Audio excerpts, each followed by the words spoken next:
Okay, children, class 8, crop production and management. In this chapter, I have made last video also. In that, I have explained this first page number 5. This chapter is of class 8 and I am your Poonam Gupta ma'am from Musa Nagar, Kanpur, Dehat. Now explaining you crop season. Last year also we have learned about crop season, in which we have learned about Kharif crop and Rabi crop. Every crop maintain their climatic condition, means crops are depend on climatic condition for their growth and completing their life cycle. For there are two types of condition, means two type of seasons are there. Two type of main crops in our country we can get. In first, Kharif crop. This crop is harvested in around October season, June to October. And Rabi crop, this is a winter season crop which is harvested in October till April session, means the two types of crop we can get every year. In Kharif crop, we everyone knows, for example, maize, means arhar ki dal, maize, cotton, soybean, groundnut are the Rabi crops, means Kharif crops. And Rabi crops are which crop we can get in winter season, means it is winter season harvesting crop. So we can get wheat, gram, pulse, mustard, oil seeds, means barley are Rabi crop. Agricultural practices. What is agricultural practices? In this agricultural practices, first of all you have to mark this definition. In order to rise cultivation means a crop. A farmer perform many tasks for successful and good yield. Such tasks to produce a good crop are collectively called agricultural practices. Means कोई भी crop ऐसे ही नहीं मिल जाता है, उसके लिए मेहनत लगती है. मीन्स हर एक प्रोसीजर से होकर उनको गुज़रना पड़ता है. हमको क्या क्या प्रोसीजर से होकर गुज़रना पड़ता है? Various agriculture task are as follows. First, preparation of soil, मतलब सबसे पहले सॉइल को प्रिपेयर करना पड़ता है. उसके बाद में सिलेक्शन ऑफ सीड, सिलेक्शन करना पड़ता है सीड का कि हम कौन सी सीड डालेंगे. उसके बाद sowing of seed, adding manure and fertiliser, खेत में मैन्योर और फर्टिलाइज़र भी डाला जाता है. इससे क्रॉप जो उत्पादन होता है वो अच्छा भी हो जाता है, और जो उसमें कीड़े वगैरह लगते हैं या नरिशमेंट देने के लिए हम लोग यूज़ करते हैं. इरिगेशन, वीडिंग क्या होता है? वीडिंग होता है अनवांटेड प्लांट, जो प्लांट नहीं चाहिए उसको निकालने होते हैं खेत में से, ताकि वो जो फसल है उसको अच्छे से ग्रो अप करने में हेल्प करता है. क्रॉप प्रोटेक्शन, कोई भी क्रॉप आएगा उसको प्रोटेक्शन देना बहुत ज़रूरी है. हार्वेस्टिंग, थ्रेशिंग, मीन्स ये सारे टॉपिक्स हम पढ़ने वाले हैं. सबसे पहला टॉपिक हम लेंगे preparation of soil.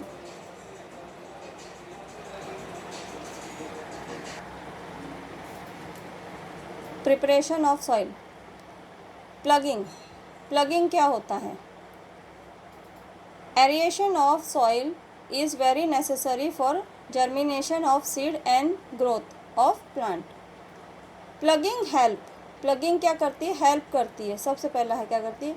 Losing the soil. कोई भी प्लांट आप उखाड़ेंगे तो सॉइल लूज हो जाती है. And mixing a top soil with a soil below. ऊपर की सॉइल नीचे और नीचे की सॉइल ऊपर हो जाती है. This implement use for plugging is called plug. Plug is made up of would material. हल देखा है हमने, हल से हम क्या करते हैं, जो मिट्टी होती है उसको यहाँ से चलाते हुए जाएंगे तो क्या होगा, मिट्टी ऊपर की नीचे, नीचे की ऊपर होती जाएगी. ऐसे ही कोई भी प्लांट हम उखाड़ते हैं तो वहाँ पे सॉइल, ये एक एग्जांपल बताया था मैंने कि प्लांट उखाड़ना है, वो एक सॉइल लूज़ हो जाती है. ठीक है, losing of soil is also very necessary for plant. इसीलिए ये इस तरीके से हल से किया जाता है, या तो हम लोग इसको आज के टाइम में ट्रैक्टर से भी करते हैं लोग, वुड और metal. Today tractor are use to drag a ploughing across the field. Ploughing help in aeration of soil, soil में एयर जाने का एक रास्ता बनाती है। Plant penetrating of a roots of seeding, improving soil drainage, exposing soil pad to predator, uprooting weeding. Next, leveling means a plugging of soil may have large mud piece called crump. These are broken down with the help of soil leveler. Later, using wooden leveler, soil is pressed to prevent erosion. Means when this cultivating is happened, what happened? अभी soil losing plugging हमने देखा, कि ऊपर की मिट्टी नीचे की मिट्टी ऊपर होती है, तो ये जो हम लोग करते हैं उसको हम सॉइल लेवलिंग भी बोलते हैं और इसी को हम क्रम्प्स भी बोलते हैं। A cultivator is use for ploughing the soil and is driven by tractor. Cultivator tractor के थ्रू होता है। This help to save time and labour, इससे टाइम भी हमारा बचता है और लेबर चार्जेस भी बचते हैं। Selection of seed, second point जो हमने यहाँ पे देखा था, सिलेक्शन ऑफ सीड, वही यहाँ पे पढ़ा रही हूँ। कोई भी खेती में फसल लगाने से पहले हमको सिलेक्शन करना पड़ता है कि हम किस चीज़ की फसल लगाएंगे ताकि हमको अच्छा क्वालिटी में गुड्स मिले और फसल अच्छी हो। ये फसल के बाद पता चलता है कि अभी रबी की फसल में हमने क्या लगाया था, खरीफ की फसल में क्या लगाया था, या लास्ट ईयर कौन सी फसल लगाई थी। फसल को चेंज भी करते रहना पड़ता है, इसलिए हमको सीड का भी बहुत ध्यान रखना पड़ता है। कौन से मिट्टी में कौन सी सीड लगेगी इसका भी बहुत ध्यान रखना पड़ता है।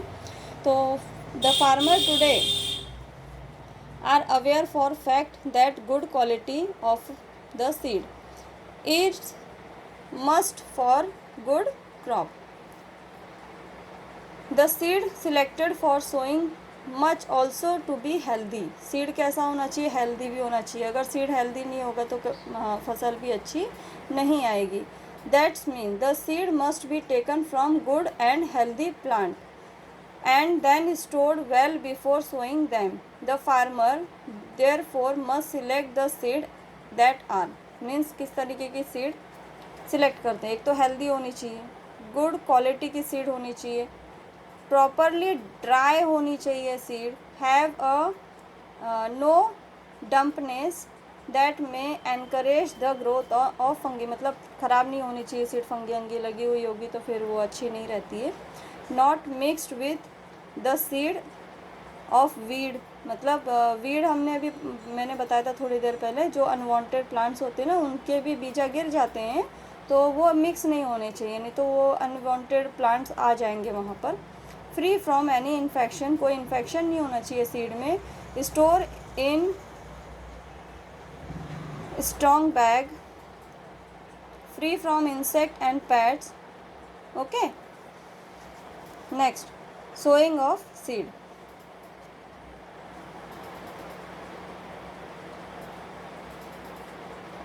अच्छा, डैमेज सीड और हेल्दी सीड हमको कैसे पता चलेगा, कैसे डैमेज सीड है और कैसे हेल्दी सीड है?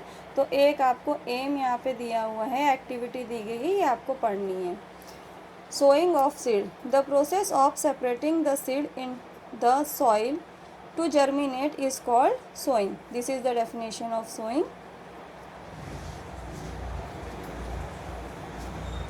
Proper spacing of the seed must be ensured. Means this is because overcrowding of the seed may result in a storage of nutrition, air, sunlight, water and can kill the seedling. जब भी हम कोई भी seed लगाते हैं तो हमको इस चीज़ का ध्यान रखना पड़ता है कि उसको प्रॉपर न्यूट्रिशन मिले, जो भी सीड हम लगाएंगे उसको प्रॉपर एयर मिले, सनलाइट मिले, वाटर मिले। अगर ऐसा नहीं होगा तो वो सीडिंग मर जाएगी। मतलब बीज मर जाएगा। Second, the seed must be shown in a proper raw of so that watering them और ट्रांसप्लांटिंग। ओके, इसका मतलब क्या होता है, ये यहाँ पर आपको दिया हुआ है। There are certain crop like paddy for which seed are not directly sown in the field, they are first germinated in the nutritious and then they are seeding. कुछ प्लांट को हमने देखा होगा, हम पहले इसको छोटी सी जगह में लगाते हैं, अलग से लगाते हैं, उसके बाद में जब वो वहाँ अच्छे से आ जाते हैं या seedling are transfer in main field, उसके बाद में उसको मेन फील्ड में लगाया जाता है। हम लोग seedling must be sown properly rows. कोई भी हम फसल देखते हैं लगाई जाती है, वो एक लाइन में लगती है। देखो जैसे यहाँ पे दिख रहा है, एक लाइन में एक एक फसल दिख रही है, ठीक है, एक लाइन में लगाई जाती है, यहाँ वहाँ इधर उधर नहीं लगाई जाती। जैसे कॉटन हो गई, potato, maize, soybean are all row crop. Means question आ सकता है रो क्रॉप क्या है, तो ये वाले जो क्रॉप होते हैं ये रो क्रॉप है, ये प्लांटेशन, इसको आपको याद करना है।